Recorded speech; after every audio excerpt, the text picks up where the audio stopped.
আসসালামু আলাইকুম রহমতুল্লাহ। গত ক্লাস আমাদের তাসদীদের প্রথম ক্লাস গেল। একটা কথা বলছিলাম, তাসদীদ ওয়ালা হরফ দুইবার পড়া যায়। প্রথমবার ডান দিকের হরকতের সঙ্গে জজমের মতো, দ্বিতীয়বার নিজ হরকতের সঙ্গে। হামজা মিম জবর আম, মিম জবর মা, আম্মা।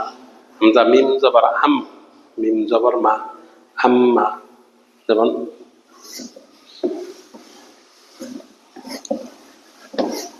হামজা তোয়া জবর আত, তোয়া জবর ত, আত। হামজা তোয়া জবর আত, তোয়া জের দি, আতি। হামজা মিম জবর আম, মিম জের মি, আম্মি। হামজা মিম জবর আম, মিম পেশ মু, আম্মু। হামজা তোয়া জবর আত, ত পেশ তু, আত্তু।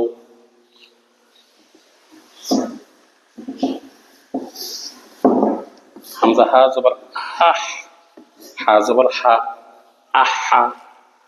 হামজা হা জবর আহ, হা জের হি, আহি। এইভাবে উচ্চারণ হবে দুইবার করে তাসদীদ ওয়ালা হরফ। তাসদীদ ওয়ালা হরফ দুইবার পড়া যায়। প্রথমবার তাহার ডান দিকের হরকতের সঙ্গে জজমের মতো, দ্বিতীয়বার নিজ হরকতের সঙ্গে